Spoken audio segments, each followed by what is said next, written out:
Bonjour à tous et bienvenue dans cette nouvelle émission des paluches et des bouquins. Aujourd'hui, nous recevons Thierry Bouclier. Bonjour, cher monsieur, comment Bonjour allez-vous? monsieur, Bon. Alors, je vais vous présenter brièvement. Vous êtes avocat fiscaliste, si je ne m'abuse. Vous effectivement. êtes également auteur, un auteur prolifique, parce que vous avez écrit bon nombre d'ouvrages. Donc, vous avez consacré plusieurs ouvrages, notamment au droit fiscal, publié de nombreux romans, ainsi que des biographies de figures marquantes telles que Drieux La Rochelle, ADG, Alphonse de Chateaubriand ou encore Jean-Louis Tixier-Vignancourt. Et aujourd'hui, nous allons nous intéresser à votre dernier ouvrage qui est Michel de Saint-Pierre, une biographie aux éditions Via Romana que voici. Donc il est sorti il y a quelques mois, Quelques début mois. d'année. Deux mois, mois d'avril, fin Mois avril. d'avril, voilà, donc c'est encore tout frais, qui est donc consacré à l'un des écrivains les plus singuliers, les plus oubliés de la seconde moitié du XXe siècle, hélas. Donc, comme je vous le disais avant émission, c'est un auteur que je connais bien. J'aime beaucoup cet auteur et je dirais même qu'il est vraiment d'actualité. Alors, Michel de Saint-Pierre, donc c'était le cousin germain, je crois, d'Henri de Monterland. Issu de Germain, oui. Voilà, et ami de Jean de la Varande. Enfin, je crois que c'était surtout son père qui était ami avec Jean de la Varande. Et d'ailleurs, il y a un bel ouvrage qui existe sur ce sujet, un échange épistolaire entre Jean de la Varande et Michel de Saint-Pierre que je vous recommande. Donc, il fut l'un un des écrivains à succès des 30 Glorieuses, on peut dire. Son premier grand roman, donc, c'était Les Aristocrates, qui s'écoulait à plus de 600 000 exemplaires avant d'être porté à l'écran par Denis de la Patelière.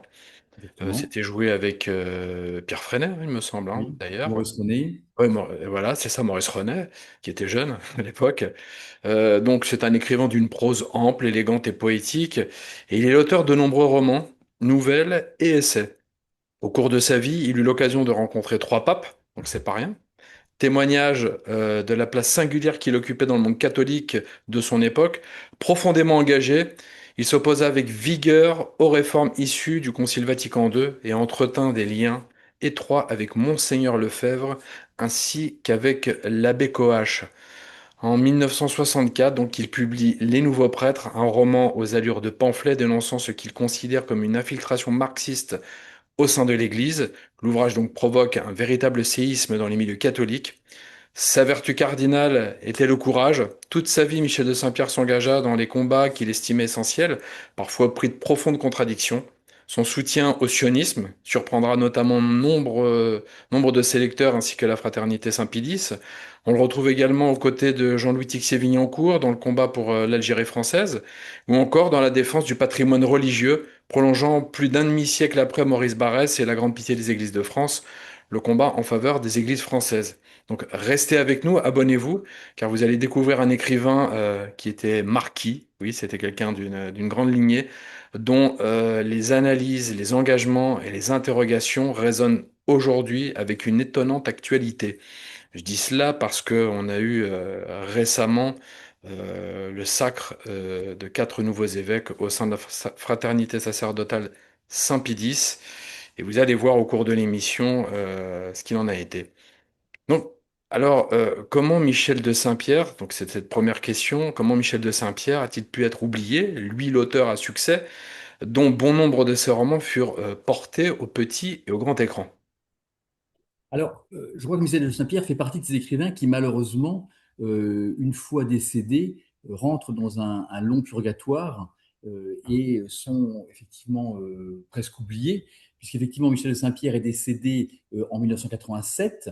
Alors, il y avait eu un certain nombre d'articles de presse qui étaient parus lors de son décès pour évidemment souligner celui-ci. Bon, je crois que les articles parus à l'époque n'étaient peut-être pas à la hauteur de ce que Michel de Saint-Pierre aurait mérité, comme vous l'avez rappelé, c'était comme un auteur de tout premier plan.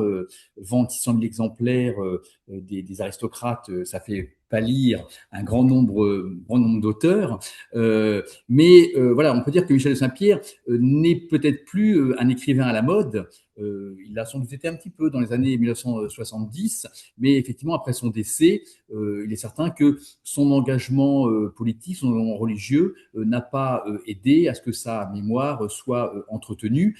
Et depuis 1987, effectivement, ces ouvrages n'ont jamais été réédités. Même ces romans, je dirais les moins engagés.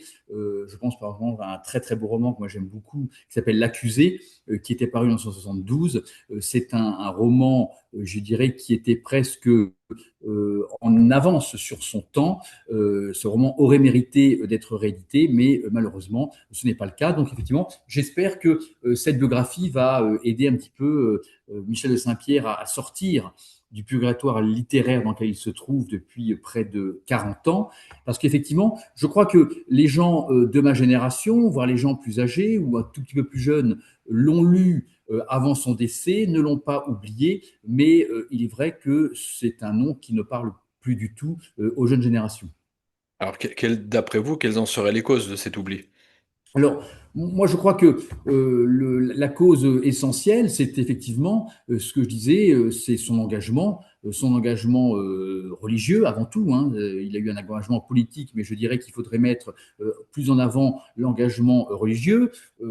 Alors, l'engagement politique, ça a été, vous l'avez rappelé, effectivement, à l'époque de la guerre d'Algérie, pour l'Algérie française. Ça a été aux côtés de Jean Luc-Sévigné-Court en 1965 lors des élections présidentielles. Ça a été, on en parlera peut-être, mais même si jamais ça s'est soldé par un échec, il a failli être tête de liste d'une liste commune de la droite nationale en 1979 aux élections européennes. Alors, il faudra bien sûr se replonger dans le contexte de l'époque qui n'a plus rien à voir avec celui de maintenant.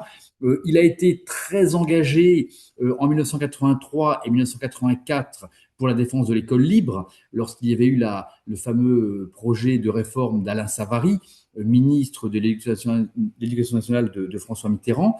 Donc voilà, je crois que quand on a eu l'engagement politique et religieux, bien sûr, on va en parler avec les nouveaux prêtres, son engagement en faveur de la messe traditionnelle, son engagement aux côtés de Monseigneur Lefebvre, eh bien, je crois que lorsque l'on a eu cet engagement, malheureusement, même si jamais on avait du talent, dans notre époque actuelle, ce ne sont pas des engagements qui aident pour que votre mémoire et votre souvenir soient entretenus. Oui. Alors, si on pouvait parler aussi donc de son enfance, sa jeunesse, hein, il est issu d'une lignée hein, normande. Et même s'il avait quand même une bonne entente, je crois, avec ses parents, notamment son père, il a quand même pris des chemins qui sont aux antipodes de ce qu'espérait son père.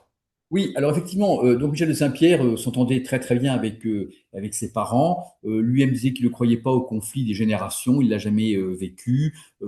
Il a même dans un entretien dit que ses parents avaient toujours été et sont toujours ses meilleurs amis. Mais effectivement, après avoir obtenu son bac, il s'est inscrit en faculté de lettres à Paris. Il a été étudiant pendant à peu près 2 ans et très rapidement, il s'est rendu compte que ses études littéraires n'étaient absolument pas pour lui et il a décidé, aux grandes dames de ses parents, qui ne s'y attendaient absolument pas, mais qui ne s'y sont pas opposés, il s'est engagé comme ouvrier sans spécialisation, comme manœuvre au chantier naval de Saint-Nazaire, où il est resté pendant un an. Et alors effectivement, ça ne correspondait pas du tout, il le disait lui-même, il avait dans sa famille des gens extrêmement diplômés, des polytechniciens, des centraliens, voilà, des gens qui avaient vraiment suivi un parcours d'études, je dirais, en adéquation avec le milieu social dont il venait. Lui a fait ce choix totalement différent. Et bien évidemment, lorsque l'on s'engage comme ouvrier de base à l'âge de 19 ans, eh bien, cela marque profondément. Et ensuite, deuxième, je dirais, dans la continuation de cette embauche en tant qu'ouvrier ouvrier au chantier naval de Saint-Nazaire, s'est engagé dans la marine comme simple matelot, où il est resté pendant 4 ans. Donc évidemment, ouvrier puis matelot, ça ne correspond pas tout à fait à, je dirais, à l'image qu'on pourrait se faire d'un gros ourdi de Saint-Pierre, mais c'est effectivement comme cela qu'il est entré, je dirais, dans sa vie d'homme, avant de rejoindre, on le verra peut-être, la résistance Oui. pendant la Seconde Guerre mondiale. Et bien évidemment, ce parcours l'a profondément marqué, y compris son œuvre littéraire, dans la mesure où deux de ses ouvrages sont inspirés de sa vie d'ouvrier, ce monde ancien et un autre ouvrage publié qui concerne sa vie de marin. Mhm. Euh, La mer à boire, voilà, je cherchais le la mer titre, à boire, oui, la mer oui, à boire, oui, voilà, excuse-moi, tout d'un coup, le exactement. titre m'a échappé. Euh, Durant donc le second conflit, on le dit pétiniste, mais tout de même il rejoint la résistance. Qu'en est-il? A-t-il soutenu le général de Gaulle? Alors, c'est effectivement extrêmement intéressant et on voit que la lecture binaire des événements de cette époque ne correspond absolument pas à ce qui s'est passé à l'époque, puisque effectivement, Michel de Saint-Pierre s'engage dans la résistance à partir de 1983. Il va finir la guerre, je dirais, avec toutes les décorations possibles que l'on peut avoir lorsqu'on a participé à ces réseaux de résistance. Il a vu partir un grand nombre de ses amis qui sont soit partis en déportation, soit qui ont été fusillés par les troupes d'occupation. Et malgré cela, Michel de Saint-Pierre a toujours été fidèle à la mémoire du maréchal Pétain, considérant que le maréchal Pétain, finalement, reprenant la thèse du colonel Rémy, selon laquelle Pétain était le bouclier et De Gaulle était l'arc. Il fallait toujours voilà, deux cordes à son arc. Donc, il y avait à la fois l'arc de Gaulle et le bouclier Pétain, qui était l'idée qu'avait développé le colonel Rémy, ami de Michel de Saint-Pierre, et le colonel Rémy lui-même, ancien grand résistant, très proche du général de Gaulle, qui avait révisé son opinion sur le maréchal Pétain après une discussion qu'il avait eue avec De Gaulle, eh bien, effectivement, Michel de Saint-Pierre se situait parfaitement dans cette logique et dans cette continuité. Je dirais, nuance qui est absolument incompréhensible aujourd'hui et qui était totalement écartée de l'histoire du second conflit mondial telle qu'elle est racontée aujourd'hui. Mhm. La guerre se termine. Comment vient-il justement à écrire? Alors, cela se fait en deux temps. D'abord, il est journaliste. C'est-à-dire que dans la continuation de son engagement dans la résistance, il devient journaliste à témoignage chrétien, ce qui peut surprendre quand on connaîtra son engagement religieux ultérieur. Mais je dirais que le témoignage chrétien n'était pas encore, je dirais, dans ces années 1946-47, le journal extrêmement progressiste qu'il va devenir par la suite. Michel de Saint-Pierre le quittera en 1954, lorsqu'il y aura vraiment là une mésentente totale sur la question de la colonisation. Mais effectivement, il va pendant 8 années écrire dans Témoignages chrétiens, notamment des critiques cinématographiques. Et là aussi, c'est un aspect très intéressant, c'est que on voit que Michel de Saint-Pierre était un homme qui était dépourvu de tout manichéisme, de tout sectarisme. Il avait des goûts extrêmement éclectiques, ce qu'on va retrouver dans son œuvre plus tard. Et lorsqu'il était à Témoignage chrétien, eh bien, il faisait aussi bien la recension de Pinocchio, de Bambi, de dessins animés, que de films d'Orson Welles, Citizen Kane, ou de Barbe Bleue avec Pierre Brasseur. Voilà, il avait vraiment des goûts cinématographiques très éclectiques. Donc il y a cette qualité de journaliste qu'il va avoir au lendemain de la guerre. Et puis effectivement, ces deux premiers livres, avant, enfin il en avait publié un avant la Seconde Guerre mondiale, pardon. Il avait également fait un livre sur Monterland tout de suite après la fin de la guerre, mais je dirais ces deux premiers grands romans vont être, comme je disais tout à l'heure, Ce monde ancien, qui paraît en 1948 et qui s'inspire de sa vie de manœuvre, et La mer à boire en 1951, qui sera récompensé par l'Académie française et qui est inspiré de sa vie de marin.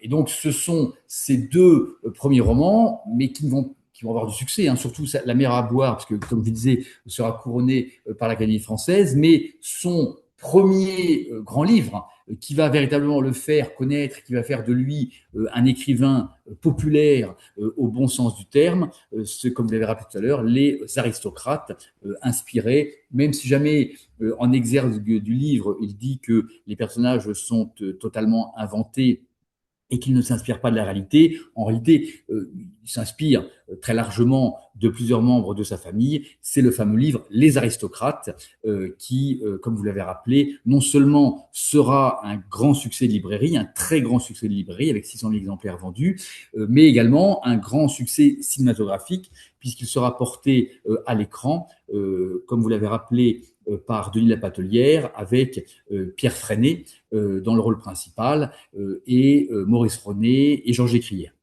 Il me semble même que c'était le premier film de Denis de la Patelière, hein, je crois. Exactement, exactement. Oui.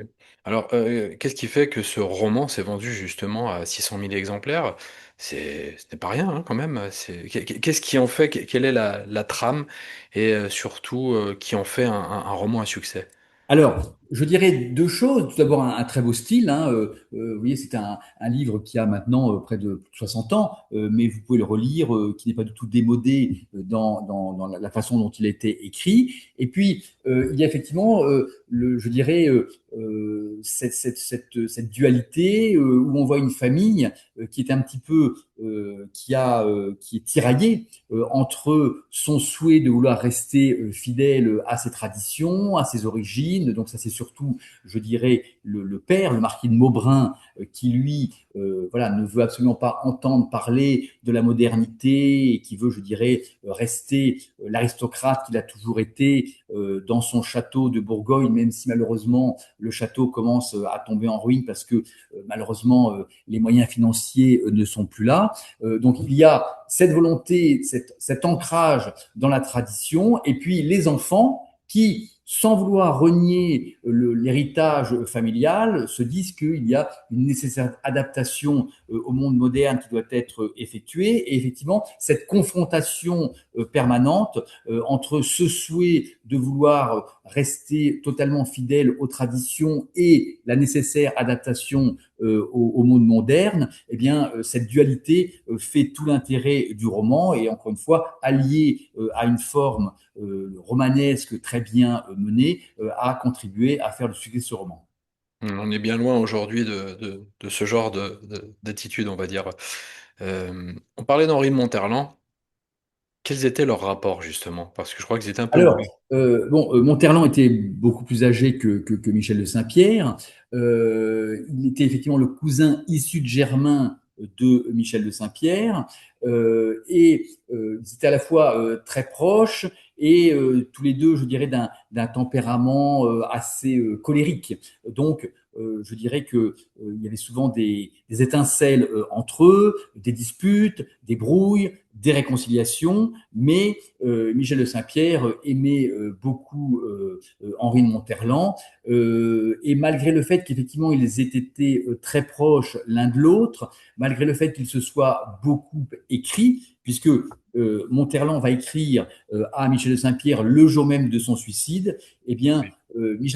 Monterland ne parlera jamais de son souhait de suicide à Michel de Saint-Pierre, et Michel de Saint-Pierre l'apprendra le jour où effectivement Henri de Monterland se suicidera. Mhm. On a aussi Jean de Lavarande dont on parlait, qui est un auteur aujourd'hui qui s'oublie et qui a vraiment le mérite d'être relu, hein. C'est un magnifique auteur, hein. Notamment Nez de cuir, qui avait même été porté au cinéma. C'était son premier roman et j'en Oui. passe. Euh, comment sont-ils venus? Parce que c'est un ami de son père. Donc il y a quand même une différence d'âge. Comment sont-ils venus à vraiment s'apprécier, à beaucoup s'écrire aussi? Euh, Alors effectivement, Michel de Saint-Pierre a connu Jean de la Varande par son père, donc le père de Michel de Saint-Pierre qui était un spécialiste des origines normandes, de l'héraldique, et donc pour écrire son livre sur Guillaume le Conquérant, Jean de la Varande avait fait appel aux connaissances du père de Michel de Saint-Pierre sur la matière, et donc par alors le père de Michel de Saint-Pierre avait effectivement entendu parler pour la première fois de Jean de la Varande par une recension de Nez de cuir, effectivement, qui avait été fait par Léon Daudet dans l'Action française.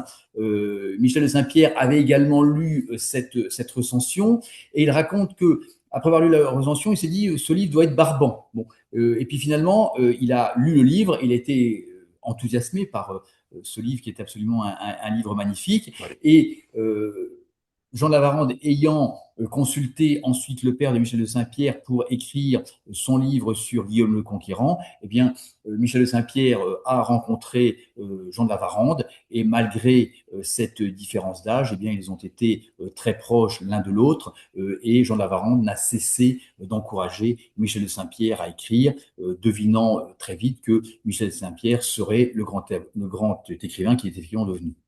Oui, alors, vous voulez parler aussi de son engagement politique. Donc, il a côtoyé Jean-Marie Le Pen, hein, Jean-Louis Tixier-Vignancourt. Comment rentre-t-il dans la politique?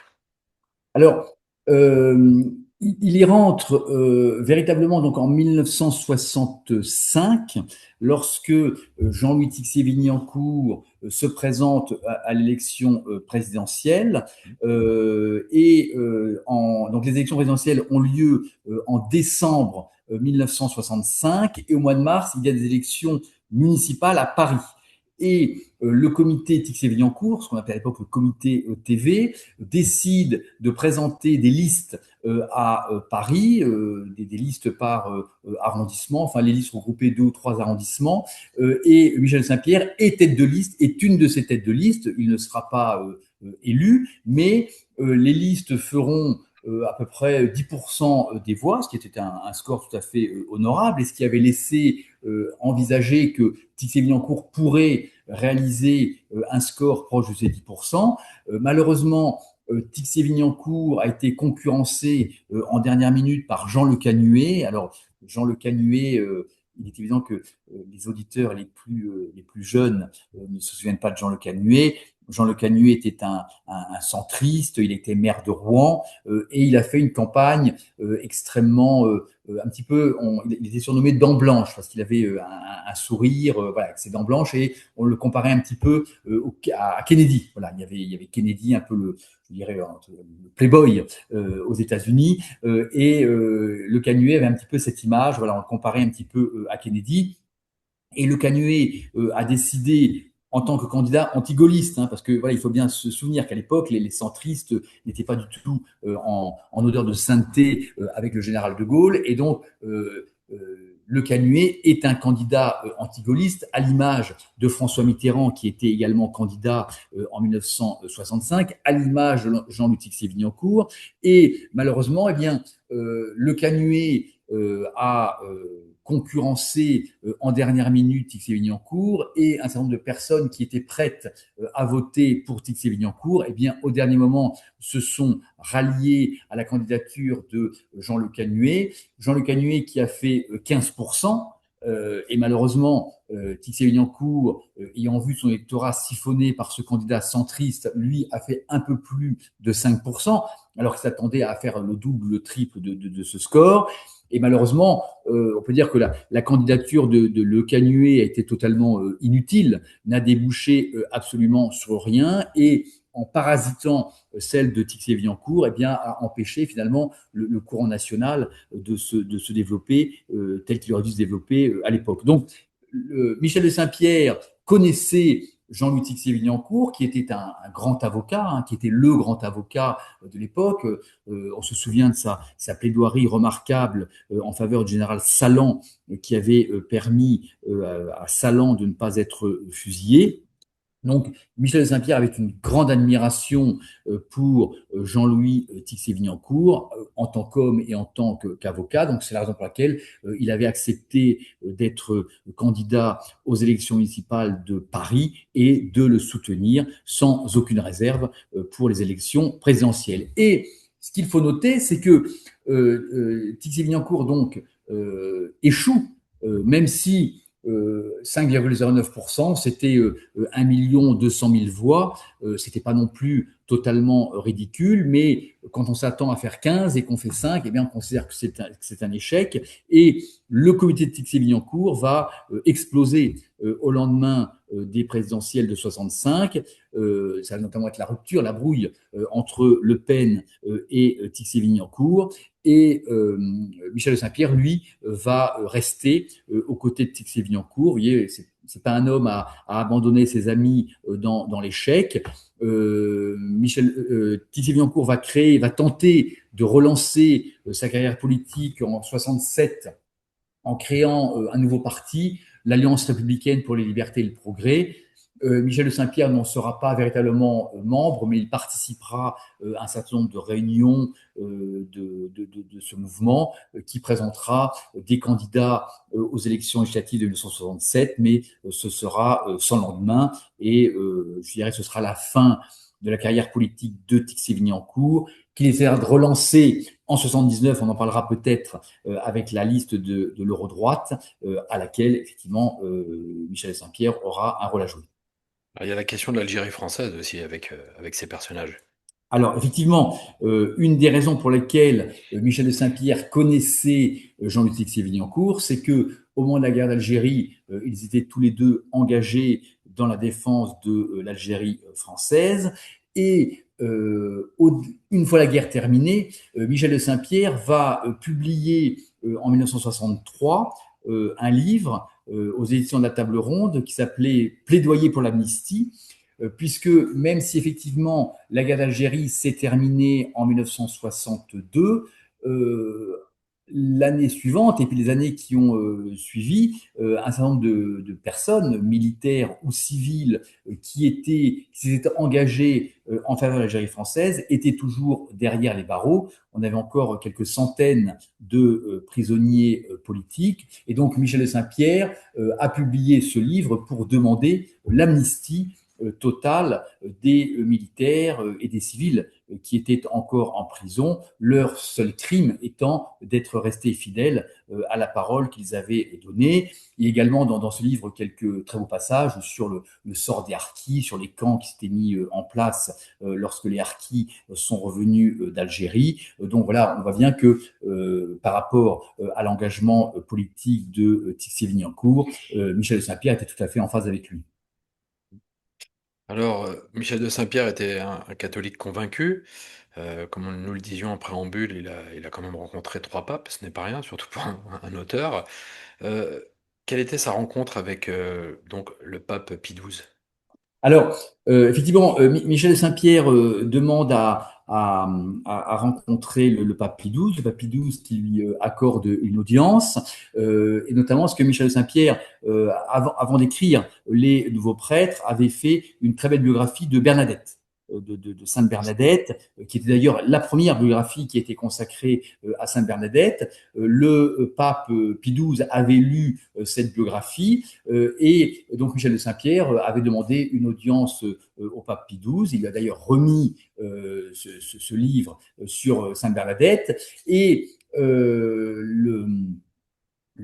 l'entretien, au début, je dirais, commence un petit peu mal, puisque le pape lui fait grief d'avoir, je dirais, dans un certain nombre de ses romans, certains passages qu'on pourrait, peut-être que le terme d'érotique est un petit peu Mhm. fort, mais je dirais certains passages qui peuvent peut-être un petit peu choquer la morale chrétienne. Et donc, le pape Pie XII lui en a fait le grief dès les premiers mots de leur entretien. Michel de Saint-Pierre a dit, mais j'ai pourtant soumis tous mes romans, tous mes livres à des conseillers religieux. Michel de Saint-Pierre, le pape a répondu, bah, choisissez les mieux. Michel de Saint-Pierre a répondu, mais c'est vrai que je les ai choisis parmi les membres de la Compagnie de Jésus, donc parmi les jésuites. Donc là, le pape a souri. On va dire que la glace a été rompue et l'entretien tout à fait cordial et chaleureux a pu se poursuivre au-delà de la durée qu'espérait Michel de Saint-Pierre. Ouais, c'est quand même incroyable de pouvoir rencontrer quand même trois papes de son vivant. Ce n'est pas rien. Il y a beaucoup d'abbés qui n'ont même pas eu cette chance-là. Euh, on arrive au Concile Vatican II hein, qui débute. Et là, Michel de Saint-Pierre sort Les Nouveaux Prêtres, qui a un retentissement extraordinaire. Hein, plus de 400 000 exemplaires de vendus, traduits en 8 langues. Peut-on parler du sujet de ce roman pamphlétaire et pourquoi un tel engouement? Alors, effectivement, Michel de Saint-Pierre sort les Nouveaux Prêtres en 1964. Le Concile Vatican II n'était pas encore terminé.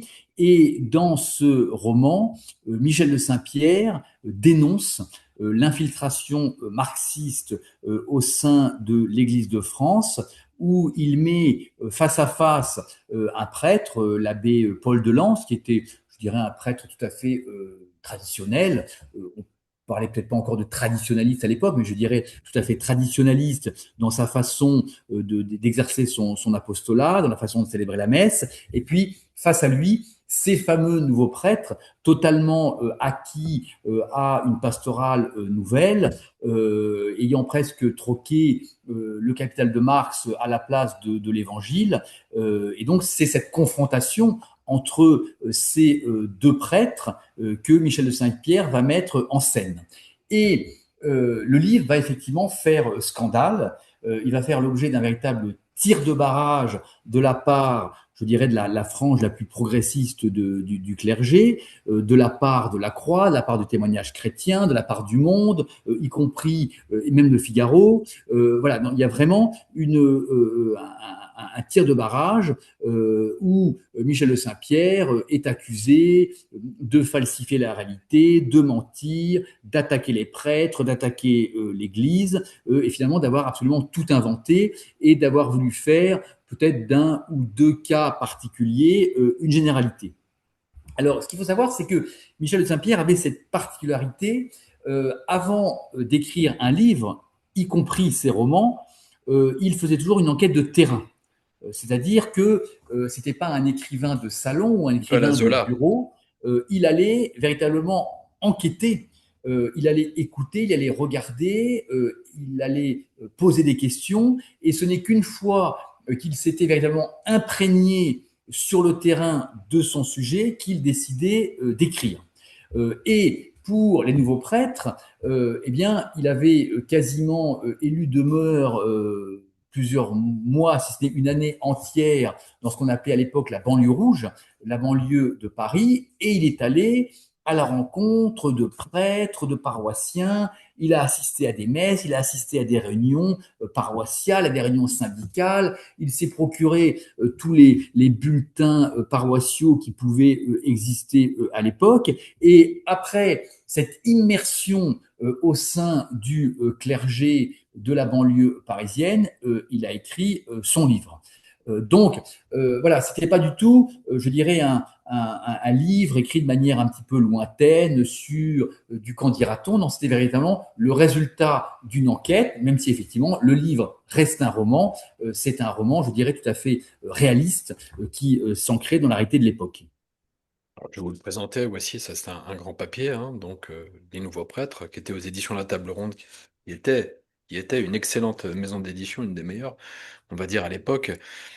Donc, comme on disait, cet ouvrage a déchaîné donc les passions. Il y a eu quand même un retour positif de Rome, puis il a entamé une série de conférences à travers la France. Voilà. Alors effectivement, Michel de Saint-Pierre l'a lui-même dit, hein, il s'attendait absolument pas à ce tir de barrage, à cette haine hein, véritablement qui s'est dressée face à lui. Et donc à un moment, il était un petit peu découragé et il s'est dit bon bah je vais quand même aller à Rome pour voir un petit peu quel est pour tâter le pouls, je dirais, pour savoir ce que un certain nombre de cardinaux et d'évêques pensaient de son livre et il a reçu le soutien de très nombreux cardinaux, le cardinal Ottaviani, un certain nombre d'autres, bien sûr, le soutien de Monseigneur Lefebvre. Donc, effectivement, ayant reçu ces encouragements de Rome, il a décidé de poursuivre et de ne pas se taire. Je dirais le bon côté peut-être des attaques qu'il a subies, c'est que ça lui a permis de rencontrer Jean Madiran. Jean Madiran, qui avait fondé la revue Itinéraire en 1956, enfin, qui était un des fondateurs de la revue Itinéraire en 1956, qui était la grande revue, je dirais, intellectuelle, religieuse de l'époque, revue je dirais, qui était la meilleure revue. Hein. Je crois qu'il faut pas se cacher pendant 30 ans. Et il se trouve que Jean Madiran avait connu un petit peu le même style d'attaque lorsqu'il avait publié dans les années, au milieu des années 1950, je crois en 1955, son livre Ils ne savent pas ce qu'ils font, qui était également une dénonciation de du rôle joué par la presse progressiste, le rôle néfaste joué par la presse progressiste. Pardon, ils ne savent pas ce qu'ils disent, qui était ensuite suivi par ils ne savent pas ce qu'ils font. Voilà. Et donc, Jean Madiran avait effectivement, lui, alors son livre avait eu moins de succès que celui de Michel de Saint-Pierre, mais le livre de Jean Madiran avait quand même, je crois, été tiré à 17 000 exemplaires, ce qui n'était pas mal. Surtout, toute la presse, La Croix, etc., en avait rendu compte pour dénoncer ce livre. Donc, Jean Madiran savait effectivement ce qu'étaient ces attaques que l'on pouvait recevoir. Et cela a permis donc à Jean Madiran et Michel de Saint-Pierre de mieux faire connaissance. Et suite à la publication des nouveaux prêtres, eh bien, Jean Madiran et Michel de Saint-Pierre, je dirais, ont mené le combat ensemble. Michel de Saint-Pierre a écrit de très nombreux articles dans la revue Itinéraire. Et effectivement, comme vous le disiez, Michel de Saint-Pierre, après le succès de son livre, a entamé toute une série de conférences à travers toute la France, à Paris, mais également en province. Et ces conférences ont attiré des milliers de personnes qui sont venues écouter Michel de Saint-Pierre. Donc voilà, donc à la fois grand succès de la librairie les nouveaux prêtres, mais également, je dirais, grand succès d'audience, grand succès, je dirais, de tribune, avec ces multiples conférences qu'il a organisées à travers la France. Alors l'Église, on avance, elle se déchire. On a d'un côté les traditionalistes qui se forment aux côtés de Monseigneur Lefebvre, l'abbé Coache, avec la fraternité sacerdotale Saint-Pie X. Donc on va parler notamment il est ami avec un abbé, donc l'abbé Coache, et son livre La foi au goût du jour, dont je conseille, qui est à la table ronde. C'est Michel de Saint-Pierre qui l'avait même fait rentrer à la table ronde. C'était quand même assez inné d'avoir un ouvrage, on va dire, ecclésiastique, si je puis dire, ou de religion au sein de cette maison d'édition. Est-ce que vous pouvez nous faire un topo qui était l'abbé Coache? Parce que c'est un personnage quand même hors norme, hein. Alors, effectivement, l'abbé Coache était, je dirais, prêtre diocésain à l'origine. Je dirais que rien ne le distinguait des autres prêtres.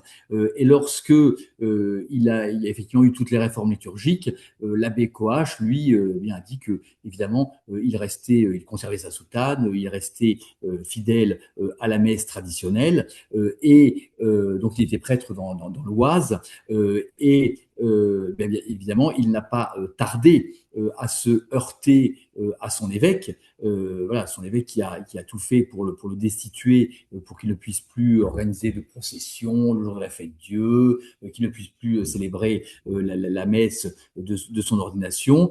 Et donc, bien évidemment, l'abbé Coache eh bien, a rejoint le combat de Monseigneur Lefebvre. Donc, effectivement, l'abbé Coache avait écrit à Michel de Saint-Pierre lorsque celui-ci avait sorti les nouveaux prêtres, puisque je dirais le point de vue de cet abbé rejoignait celui de Michel de Saint-Pierre. Il y a eu une correspondance extrêmement importante, une correspondance écrite entre l'abbé Coache et Michel de Saint-Pierre, correspondance qui est aux Archives nationales et que j'ai pu consulter. Voilà, je cite un certain nombre de lettres entre les deux. Il faut dire que les rapports n'ont pas toujours été au beau fixe entre les deux. Je dirais pas, il n'y a peut-être pas eu une brouille à la fin, mais c'est vrai que l'abbé Coache était sur des positions, je dirais, très fermes, très strictes, très radicales, peut-être on pourrait dire. Et voilà, il y a eu quelques, je dirais, disputes, zizanies entre Michel de Saint-Pierre et l'abbé Coache dans les années 1980. Oui, alors j'ai eu l'occasion justement de discuter avec un ancien abbé, je ne vais pas citer le nom, de la fraternité sacerdotale Saint-Pie X, qui a très bien connu Michel de Saint-Pierre et surtout l'abbé Coache, hein, qui m'a raconté un petit peu leur tribulation. Euh, il y a eu quand même des reproches faits sur Michel de Saint-Pierre et non l'abbé Coache. L'abbé Coache qui a même d'ailleurs acheté à Flavigny, donc c'est là où les prêtres font leur formation.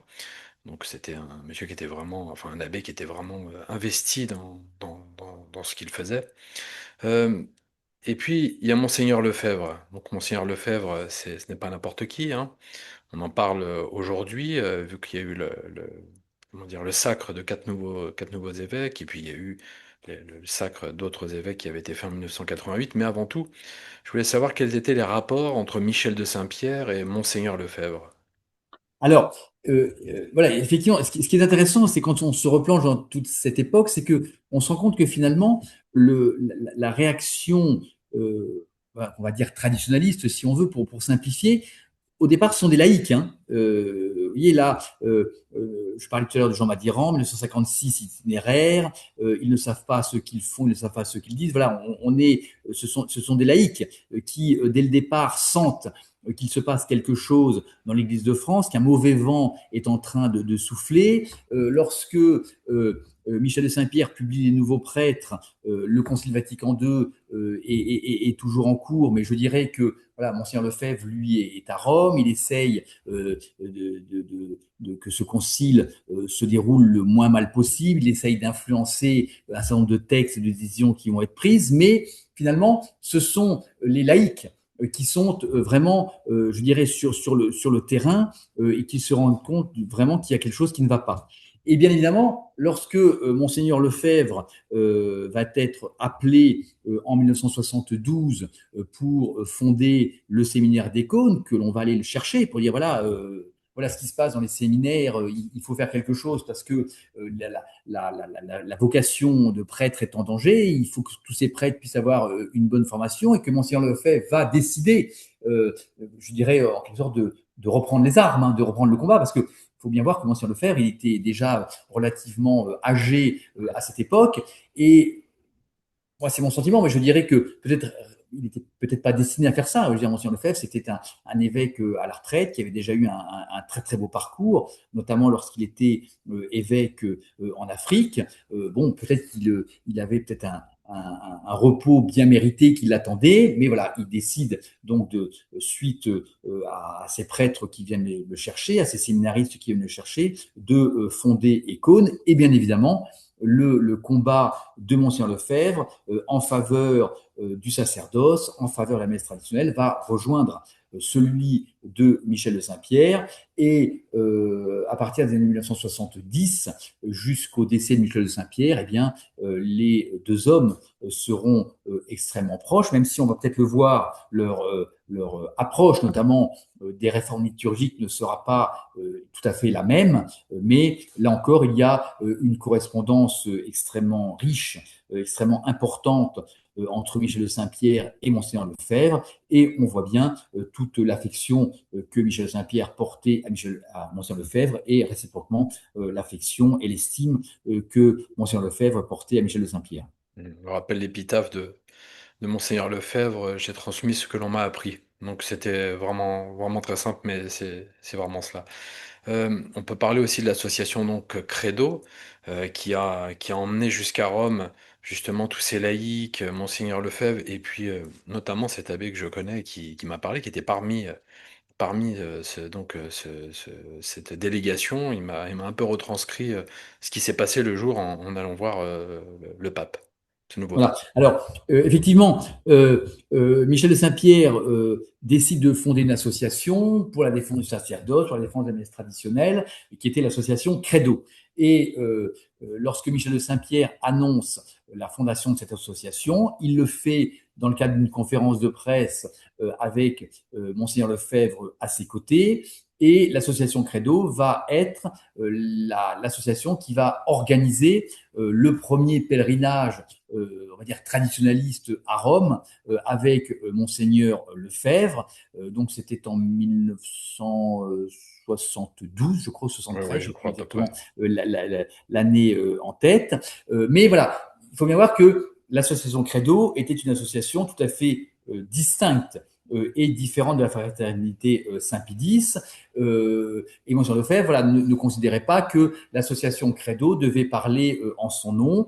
Voilà, il voulait vraiment qu'il y ait une distinction entre l'association Credo et, et la fraternité sacerdotale Saint-Pie X. Alors, euh, Michel de Saint-Pierre, effectivement, a été sur un créneau peut-être un petit peu une ligne de crête, un petit peu difficile à tenir, et ce qui était une de ses différences avec Monseigneur Lefebvre, c'est que finalement, Michel Saint-Pierre souhaitait que la messe traditionnelle puisse continuer d'exister, puisse continuer d'être célébrée, mais finalement, il était pour la cohabitation, je dirais, entre les deux messes, voilà, sans remettre en cause la validité, la licéité ce qu'on appelle la nouvelle messe, ou ce qu'on appelle par simplification la messe de Paul VI.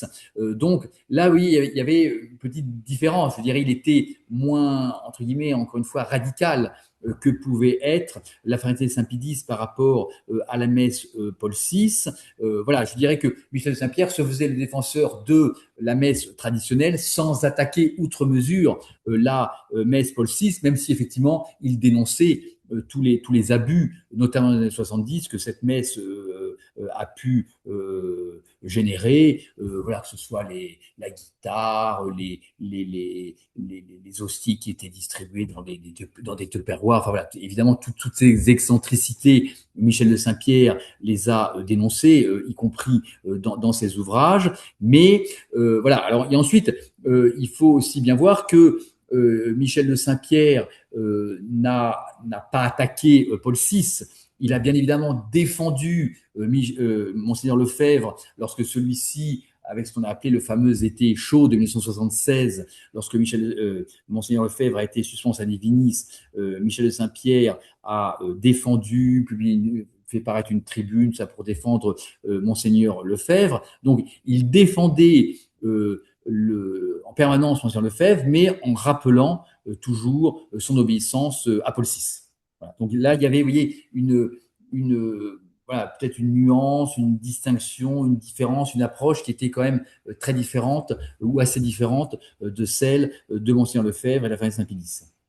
Alors le 27 février 77, c'est un moment historique pour les traditionalistes, donc de la fraternité sacerdotale Saint-Pédis. Il y avait Monseigneur Ducos-Bourget aidé les abbés Serralda et Coache, qui, avec plusieurs centaines de fidèles, prennent religieusement Saint-Nicolas du Chardonnay, qu'on connaît tous, hein.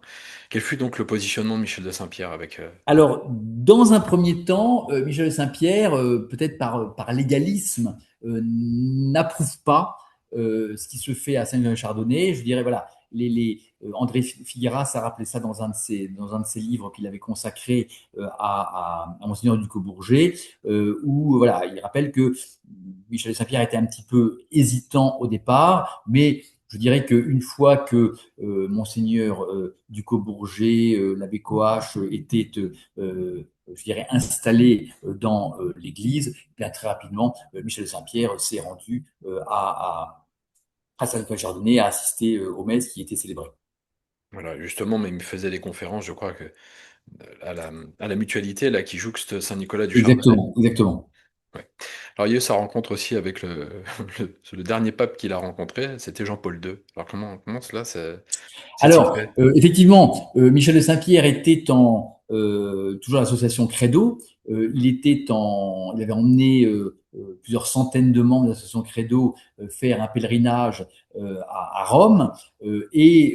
Comme ça se fait très fréquemment, le pape Jean-Paul II donnait une audience, hein, alors pas une audience privée, hein, là il y avait évidemment plusieurs centaines de participants à cette audience, où toutes les associations qui pouvaient participer au pèlerinage de Rome étaient conviées.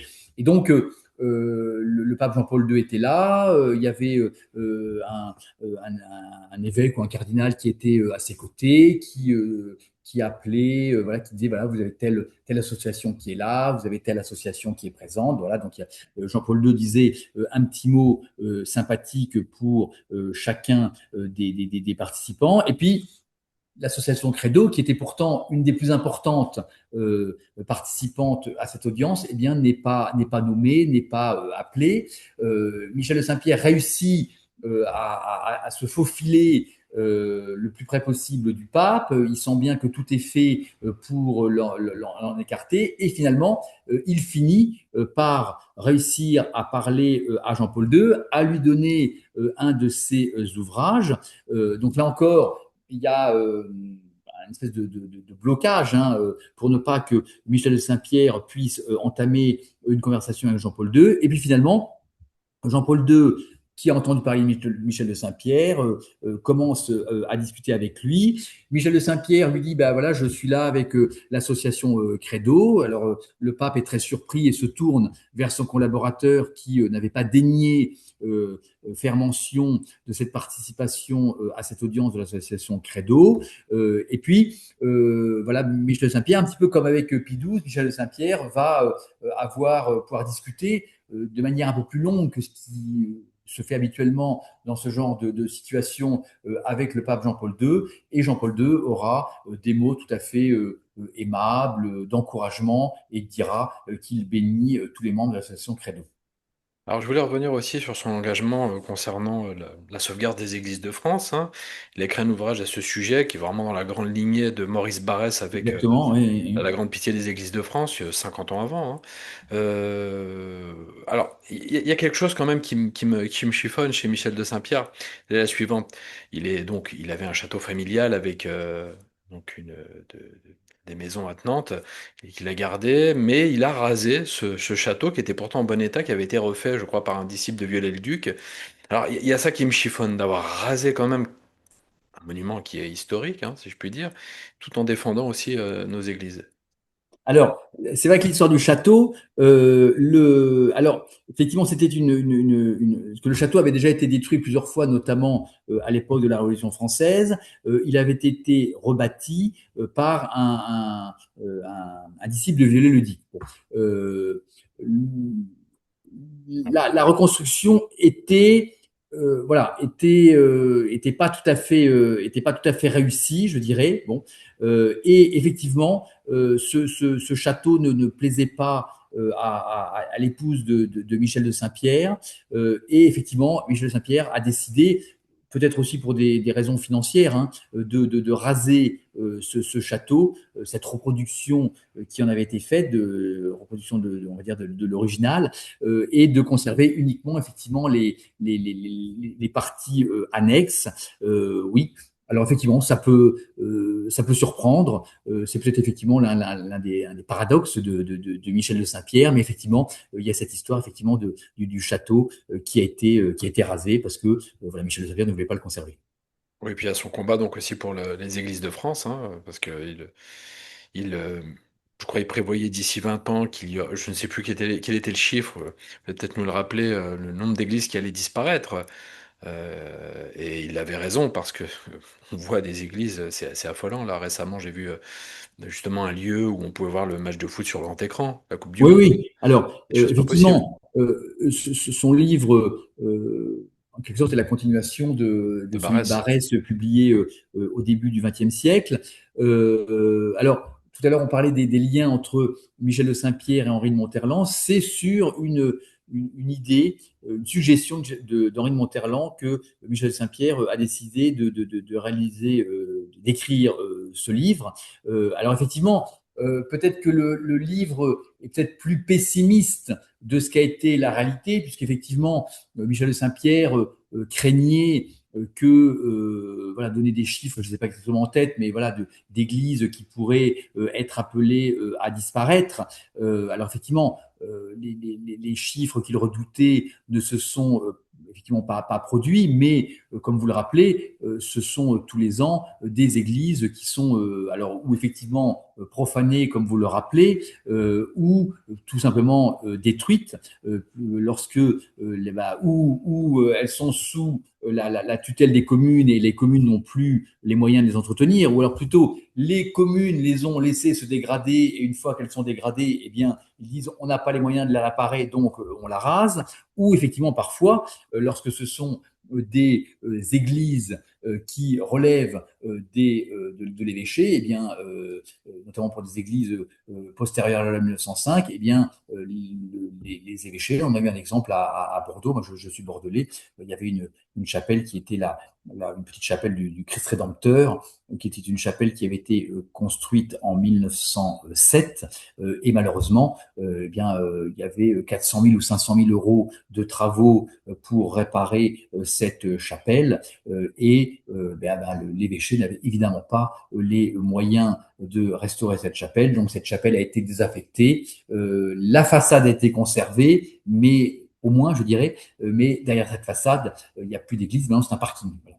Donc, donc là, cette crainte qu'avait Michel de Saint-Pierre, c'est en partie réalisée, mais on n'est qu'au début d'un phénomène, hein, parce que avec le nombre de prêtres qui ne cesse de diminuer, des prêtres des communes qui ont des dépenses toujours plus importantes et qui n'ont plus forcément les moyens, peut-être elles sont un petit peu responsables, d'entretenir ou de réparer les églises. Et puis Michel Saint-Pierre, au-delà, je dirais, de l'Église détruite en tant que telle, dénonçait également, eh bien, les statues qui étaient enlevées, les maîtres-autel qui étaient détruits, je dirais voilà tout ce qui rappelait, je dirais, l'ancienne piété populaire. Et ça, effectivement, c'est le mouvement des années 1970 où l'Église, je dirais, en tant que construction était maintenue, mais tout ce qui était à l'intérieur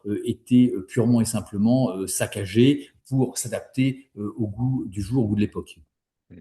Alors, on parlait des paradoxes de Michel de Saint-Pierre, avec notamment le château, mais là, il y en a un qui est quand même assez frappant, qui a surpris beaucoup de monde donc, à son époque. Je crois que c'est en 72, son engagement pour l'État hébreu.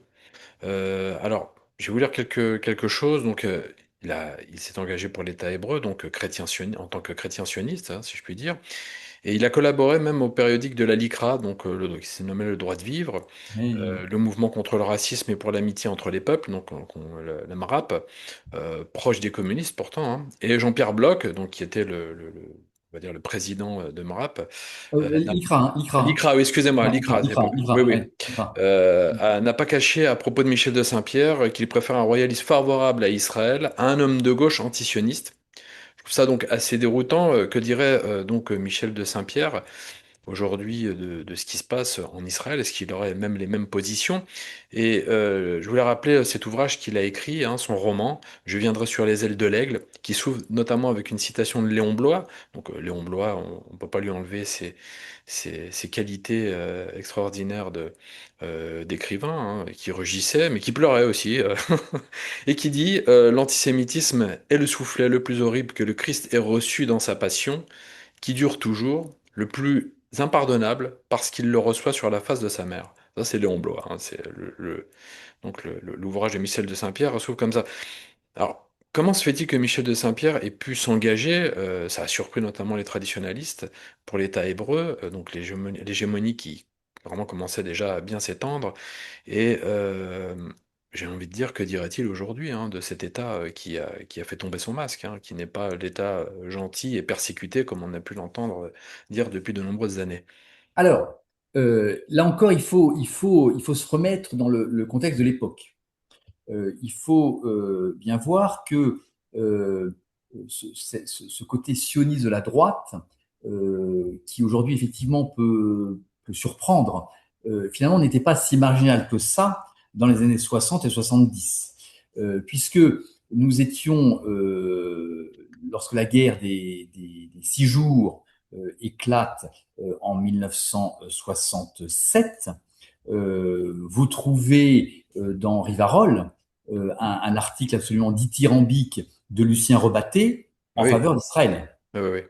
Euh, Rebatté avait retourné, on va dire, sa veste, parce que Rebatté était un antisémite patenté. Voilà, voilà. Mais si vous voulez, Rebatté, voilà, explique bien que, voilà, malgré tous les différends qu'il a pu avoir avec les Juifs, notamment pendant la Seconde Guerre mondiale, voilà, lorsque les Juifs triomphent, ils voient un succès de l'Occident. Enfin voilà, un article Un peuple vraiment. conquérant, il avait dit, je crois, quelque chose comme Voilà, ça. Il oui, appréciait les qualités d'un peuple conquérant. tout à fait favorable à l'État d'Israël. Bon. Vous aviez également à la même époque Xavier Vallat, ancien secrétaire général aux questions juives sous Vichy, qui, dans Aspect de la France, signe un retentissant article Pourquoi je suis sioniste. Vous aviez également François Brignot, qui, à l'époque, donc en 1967-68, va faire un reportage en Israël, est reçu par Menahem Begin, le futur Premier ministre israélien, et Brignot, de la même manière, hein, rappelle les différends qu'il a pu avoir avec les Juifs, mais est tout à fait émerveillé par ce qui se passe en Israël, où il voit un peuple de bâtisseurs, un peuple de conquérants. Donc, voilà, je dirais que Michel Saint-Pierre n'était pas seul, je dirais, à Oui, oui, occuper oui. ce créneau. Bon, de la même manière, Tixier-Vignancourt, pendant la guerre des 6 jours, manifeste son soutien sans réserve à l'État d'Israël. Alors, si vous voulez, il faut bien voir qu'à l'époque, on était au lendemain de la guerre d'Algérie. Et finalement, il y avait un certain nombre de juifs qui s'étaient engagés au sein de l'OAS. Donc il y avait eu une espèce de fraternité qui avait pu se créer dans le cadre de l'OAS. La guerre d'Algérie avait été perdue. Je dirais que la figure ONI, c'était la figure de Ben Bella et du FLN. Et bien finalement, euh, cette, cette défaite face à Ben Bella et face au FLN, eh bien, la droite se disait bah, la victoire face à l'OLP d'Yasser Arafat d'Israël, bah, finalement, c'est peut-être un peu la revanche de la guerre que nous avons perdue en 1962. Voilà. Donc, il y avait tout un courant sioniste au sein, on va dire, de la droite nationale française. Alors, courant sioniste auquel ne faisait pas partie toute l'équipe de lecture française et d'Henri Coston, Ah oui. évidemment François Duprat dans les années 70, Maurice Bardèche et Défense de l'Occident. Voilà, donc on avait Jacques évidemment Pancardassac. voilà, toute une partie de la droite qui n'était pas du tout ralliée à la cause Israël, mais il y avait une frange non négligeable du GRD nationaux qui soutenait l'État d'Israël, surtout que on était aussi en pleine période de guerre froide, avec, on va dire, euh, les Palestiniens qui étaient un petit peu assimilés à l'URSS, Israël qui était plutôt, je dirais, dans le camp de l'Occident. Donc voilà, encore une fois, il faut bien se remettre Resitué. dans le contexte de l'époque si jamais on ne veut pas faire d'anachronisme et d'incompréhension. Voilà. Je dirais que la rupture 1989 a été une rupture voilà, qui a totalement bouleversé le monde. L'attaque des États-Unis sur l'Irak en 1990 a également été une autre rupture. Donc, le regard, voilà, jusqu'en 1980, un grand journal comme Minute défendait sans aucune réserve Israël. Lorsque Israël est entré au Liban en 1982, Minute a approuvé cette intervention d'Israël au Liban. Voilà, donc on avait vraiment ce courant tout à fait favorable à l'État d'Israël qui existait à l'époque. Et je dirais même que, même au sein du Front National, jusqu'au début des années 1980, le Front National était un des rares partis à réclamer la fermeture du bureau de l'OLP qui était à Paris. Vous avez en 1984, quelques jours avant la première participation de Le Pen à l'heure de vérité le 13 février, vous avez dans Tribune Juive un article où le journaliste se félicite de la position plutôt favorable de Le Pen à l'égard d'Israël. Vous aviez des gens au Front National comme Pierre Sergent qui était tout à fait favorable à Israël, même Jean-Pierre Stirbois l'était. Donc, vous voyez, donc voilà, encore une fois, les choses ont changé. Encore une fois, 1989 et 1990, il y a eu le monde a profondément changé. Mais finalement, ce soutien de Michel de Saint-Pierre à l'égard d'Israël, eh bien, s'inscrivait dans, je dirais, le courant sioniste qui était un des courants de la droite nationale de l'époque. Petite question, vous pensez qu'il aura pu changer d'avis aujourd'hui avec ce qui se passe? Alors, toujours très très Eh difficile oui, de faire parler il est les gens mort. qui nous ont quittés.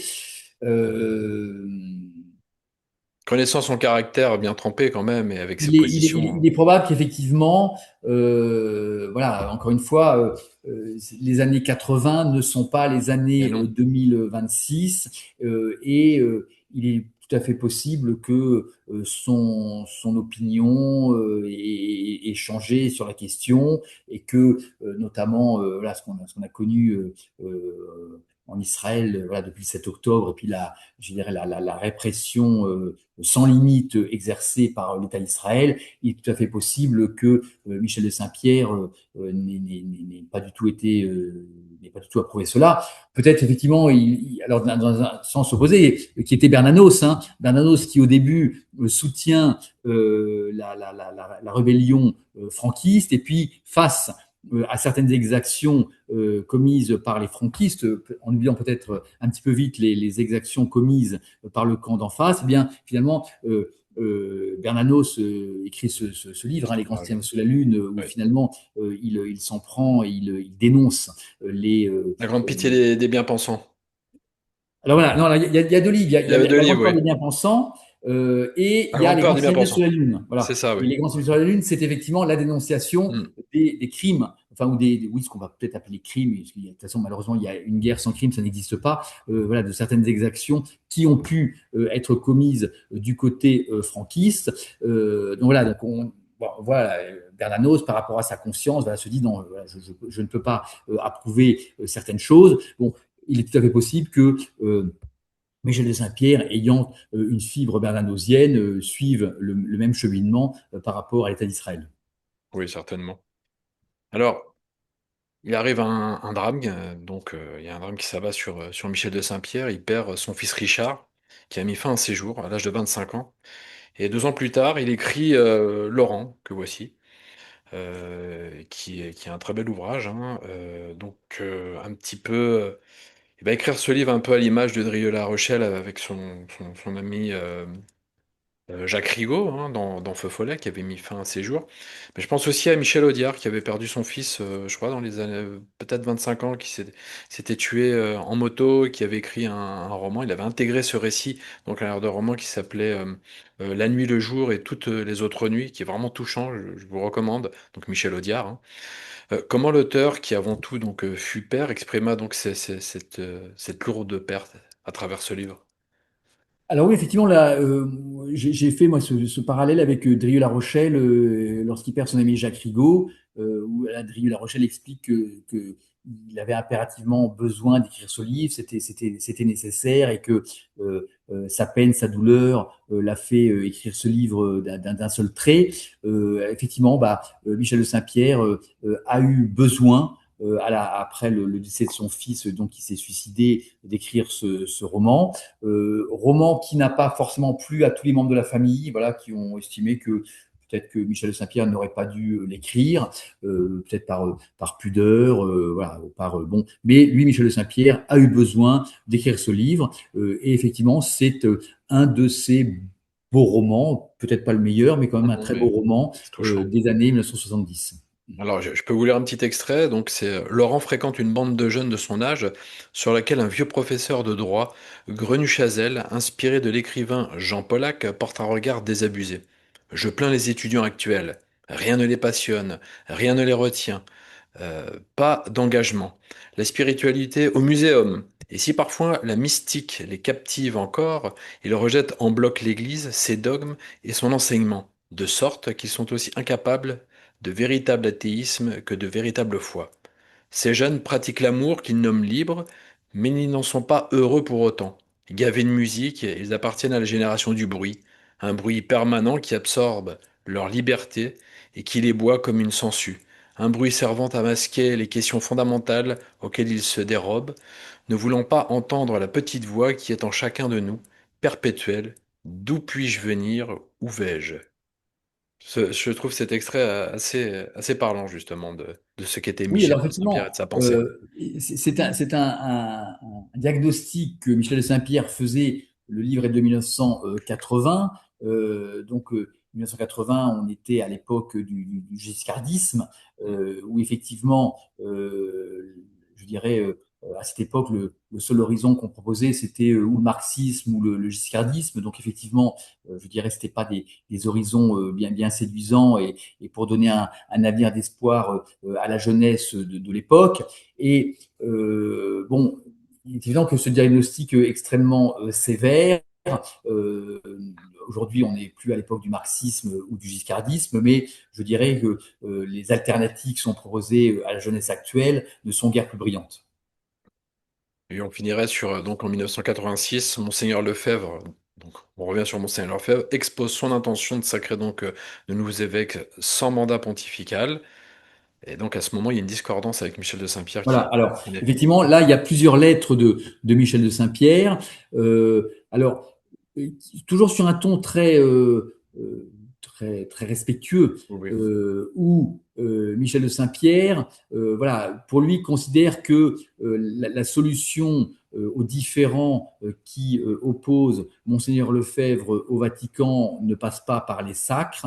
Lui, il estime que c'est presque un piège dans lequel Monseigneur Lefebvre ne devrait pas tomber. Et effectivement, il y a de très nombreuses lettres où Michel de Saint-Pierre supplie presque Monseigneur Lefebvre de ne pas procéder au sacre qu'il va faire en 1988, mais encore une fois, auquel Michel de Saint-Pierre n'assistera pas, puisque celui-ci décédera un an auparavant. Alors, bien évidemment, peut-être allez-vous me poser la question, comme pour Israël tout à l'heure, est-ce que Michel de Saint-Pierre, finalement, aurait approuvé les sacres? Encore une fois, voilà, après coup, hein, voilà, on ne peut évidemment pas le savoir. Alors, bien évidemment, on peut peut-être faire un petit parallèle avec Jean Madiran. Jean Madiran qui, en 1988, avait dit qu'il n'était pas qualifié pour se prononcer sur l'opportunité ou non des sacres. Donc c'est vrai qu'on a envie de dire, lorsque quelqu'un comme Jean Madiran dit qu'il n'est pas qualifié, on se dit peut-être qu'à un autre niveau, c'est peut-être aussi un petit peu difficile de prendre position. Et puis, Jean Madiran, quelques années plus tard, avait dit que finalement, il pouvait difficilement reprocher à Monseigneur Lefebvre d'avoir procédé à ces sacres. Bon, je ne suis pas certain que Michel de Saint-Pierre aurait eu la même analyse, car voilà, il y avait vraiment, je dirais, un légalisme, une obéissance au pape qui était extrêmement forte chez lui. Voilà, un sens de l'Église, voilà, par rapport à cette autorité, à cette personne du pape, quel qu'il soit. Et voilà, je pense que Michel de Saint-Pierre, si jamais il avait assisté au sacre, aurait fait partie de ce courant traditionnaliste qui ne les a pas approuvés à l'époque et qui essaie de trouver avec ce qu'on appelle les communautés ecclésiadei, je dirais une troisième voie au sein de l'Église. Surtout que Michel de Saint-Pierre était extrêmement proche de l'abbé Gilles Vaque, qui va devenir Monseigneur Vaque, le supérieur et le fondateur de l'Institut du Christ Roi souverain prêtre, puisque au séminaire en Italie, il y a une salle Michel de Saint-Pierre, et j'ai rencontré Monseigneur Vaque, qui effectivement, lui, est un très très grand ami de Michel de Saint-Pierre, un très grand admirateur, et voilà, je pense que Michel de Saint-Pierre, si jamais il avait vécu à l'époque des premiers sacres de 88, aurait été sur cette ligne de vouloir continuer à défendre la messe traditionnelle, mais sans aller jusqu'à ce que certains considèrent être une rupture avec Rome du fait des sacres. voilà. Et puis juste, je vous demanderai trois derniers ouvrages de Michel de Saint-Pierre pour toute personne qui voudrait connaître donc cet auteur. Que conseilleriez-vous? Alors, évidemment, je citerai les nouveaux prêtres, Oui, parce que, euh, si. voilà, Table ronde. voilà. Et la suite, les nouveaux prêtres qui paraît en 1964, La Passion de l'abbé de Lens, L'abbé de Lens, oui, oui. qui est un très très beau livre, C'est vrai. qui est vraiment la continuation, mais 14 ans après, des nouveaux prêtres, peut-être moins polémique que les nouveaux prêtres, vraiment des pages magnifiques sur Hmm. ce qu'est la messe, sur ce qu'est le sacerdoce. Donc voilà, je dirais ces deux-là, les nouveaux prêtres et la Passion de l'abbé de Lens. Évidemment, je citerai Les Aristocrates, qui est quand Oui, même le grand livre de Michel de Saint-Pierre. Et je l'ai cité tout à l'heure, c'est un livre que moi vraiment j'aime beaucoup. Peut-être que je suis avocat. C'est effectivement L'accusé. oui, l'accusé. Euh, L'accusé au un, féminin. un très beau livre. Je sais pas ce que vous en pensez, vous, Oui, si, de ce si. livre. Moi, je l'aime beaucoup. Et surtout, voilà, je l'ai fait lire à des jeunes, à mes enfants notamment, à mes filles, qui voilà, ont vraiment, qui l'ont lu d'une traite. Donc vraiment, je lisez ce livre. Et puis, alors, je veux dire, vous m'avez dit deux ou trois, mais j'en cite que, je dirais, le panel et l'œuvre est tellement riche. Il y a également cette très belle biographie de Charette, voilà, Ah qui oui, est c'est vrai. une très, très belle biographie. Donc pour ceux qui sont allés voir le film qui était sorti au Mhm. cinéma à l'initiative du Puy du Fou il y a maintenant 2 ou 3 ans, lire cette biographie de Charette est tout à fait, c'est tout à fait passionnant parce que ça se lit vraiment. Voilà, c'est pas une biographie, je dirais, universitaire où il manque absolument rien et qui peut être un petit peu austère. Non, ça se lit vraiment comme l'épopée de Charette. Donc voilà. Donc les nouveaux prêtres, la Passion de l'abbé de Lens, les aristocrates, l'accusé et la biographie de Charette. Alors, je vous montre une petite signature, hein, c'est toujours sympathique, une petite dédicace de Michel de Saint-Pierre avec son écriture très envolée. Alors, il y a parfois, on nomme des envois, hein, des envois qui prennent toutes les pages, qui peuvent même courir avec de grandes signatures. C'était un peu, ça représente bien, on va dire, le personnage. On voit à travers les dédicaces en général un petit peu l'intensité de chaque auteur. Voilà. Voilà. Et je crois que vous m'avez dit que vous aviez son livre L'accusé dédicacé à Rebatté. Alors oui, mais il n'est pas ici. Je vous Bon, expliquerai pourquoi alors, ici. Mais oui, celui que vous citez voilà. dans votre biographie, ben, il est mien. Donc à Donc, vous savoir, voyez, c'est un service presse qui appartient à Lucien Rebattet avec une dédicace de Michel de Saint-Pierre. Vous citez cette dédicace, oui. j'ai été regarder, mais il n'est pas avec moi, il est autre part, mais oui, oui, c'est mon ouvrage. Et donc, vous voyez, c'est très intéressant. C'est qu'encore une fois, on a rappelé tout à l'heure, Michel de Saint-Pierre, qui était favorable à Israël, qui était effectivement hostile à toute forme d'antisémitisme et qui, je dirais, malgré cela, reconnaissait que Rebatté était un très très grand écrivain. Ah oui, Il était également un grand admirateur deux de étendards, Brasillac, c'est ce qui prouve que, vous voyez, tout le manichéisme actuel c'est vrai. où voilà, est totalement suranné, totalement superficiel, ne correspond absolument à rien. Et moi, voilà, je suis tout à fait admiratif d'un écrivain comme Michel de Saint-Pierre, qui, on le voit, bon, voilà, est Ah, ça favorable à n'enlève rien. Israël, voilà, mais qui reconnaît tout le talent d'un Rebatté ou d'un Brasillac. Ça n'enlève rien, même on parlait d'Henri de Monterland, je suis pas d'accord avec les mœurs d'Henri de Monterland, mais c'était un sublime écrivain. Ça, Ah, exactement, on peut, exactement, enfin, exactement. c'était donc Thierry Bouclier avec Merci Michel de beaucoup. Saint-Pierre, une biographie aux éditions Via Romana. Je vais mettre en lien dans la description eh bien, la boutique, là, le livre. Vous pouvez vous cliquer dessus et vous pouvez vous le procurer. Vraiment, je vous encourage à lire Michel de Saint-Pierre ainsi que cher monsieur Thierry Bouclier. Euh, à travers cette biographie, même si vous ne connaissez pas l'auteur, vous allez apprendre à l'aimer et à vouloir rentrer justement dans l'œuvre de cet auteur. C'est vraiment important. Je vous encourage vivement Et là, ce sont pas les émissions qui font le plus comment dire, de vues. C'est fort dommage, hein, parce que ça mériterait bien meilleur que d'autres. Mais c'est ainsi. Mais je vous encourage quand même d'aller lire Michel de Saint-Pierre et Thierry Bouclier. Merci, cher monsieur, Merci beaucoup. d'être À très venu. bientôt. Et puis, je vous dis à très bientôt, certainement Merci. pour même un autre auteur. Au revoir. Merci.